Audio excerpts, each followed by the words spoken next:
Friends, welcome to our YouTube channel Rinku study. So friends, हम लोग पढ़ रहे थे विभाज्यता का नियम। विभाज्यता के नियम में हम लोग आगे चलते हैं। आज हम लोग पढ़ेंगे 6 से विभाज्यता और 7 से विभाज्यता का नियम। तो फ्रेंड्स, आई होप कि आप लोगों ने मेरी पिछली वीडियोस देख ली होगी, और जिन लोगों ने भी नहीं देखी है वो मेरी पिछली वीडियो जाकर देख सकते हैं। और जो लोग भी मेरे चैनल पर नए हैं वो प्लीज़ मुझे सब्सक्राइब कर ले और लाइक करें और कमेंट जरूर करके बताएं कि आप लोगों को समझ में आ रहा है, नहीं आ रहा है, जिससे कि मैं और अच्छी तरीके से आप लोगों को समझाने की कोशिश कर सकूं।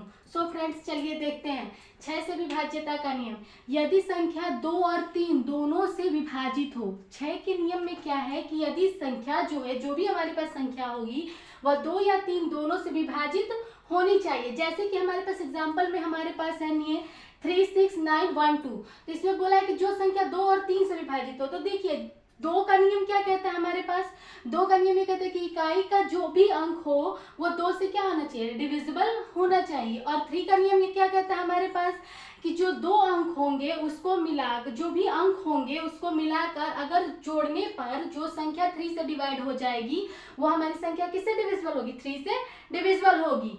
फ्रेंड्स, देखिए यहाँ पे लिखा है 3, 6, 9, 1, 2, जो कि क्या है, इसके इकाई में 2 है। यहाँ पे 2 है तो ये कंफर्म हो गया कि ये 2 से क्या होगी? डिविजिबल होगी।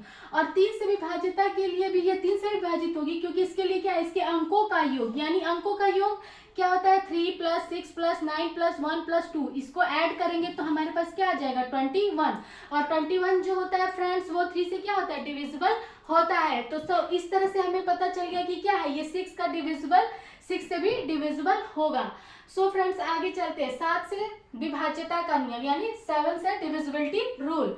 कोई भी संख्या 7 से तभी डिविजिबल होगी, यानी विभाजित होगी, जब संख्या के अंतिम अंकों का दोगुना करने पर। फ्रेंड्स, यहाँ पे ध्यान देना है आप लोगों को। क्या करना है? 7 का जो विभाज्यता का नियम है उसमें आप लोग को बस इतना ही ध्यान देना है कि अंतिम अंकों का योग दोगुना करना है और उसके शेष अंकों से बनी संख्या में से घटाया जाए। यानी जो संख्या हमारे पास बच जाएगी उससे क्या करना है? हमें घटाया जाए और इससे प्राप्त शेषफल यदि 7 से विभाज्य हो या फिर 0 हो तो वो क्या होगी? हमारी संख्या 7 से डिविजिबल होगी।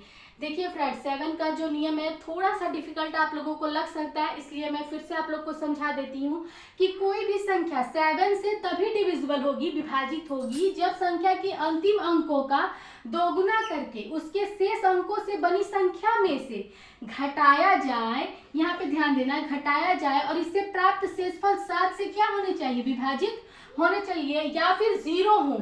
0 और 7 से विभाज्य हो या फिर 0 हो लास्ट में, तो वो संख्या हमारी क्या होगी? 7 से डिविजिबल होगी। देखिए मैं एग्जांपल के थ्रू बताती हूँ आपको कि देखिए पहले चरण यानी फर्स्ट स्टेप में हमें क्या करना है।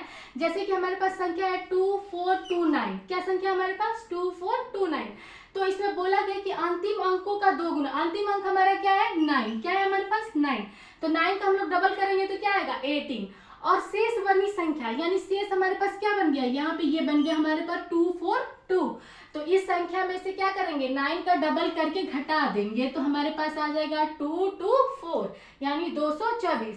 अब सेकंड स्टेप में हमें क्या करना है? दूसरे चरण में हमें ये करना है कि जो संख्या हमारे पास आई है, ठीक है, उस संख्या में हम क्या कर लेंगे? उसको घटा देंगे और घटाने के बाद हमारे पास क्या आ जाएगा? 14। और 14 जो होता है वो क्या होता है? बताइए फ्रेंड्स, 14 जो होता है वो 7 से डिविजिबल होता है।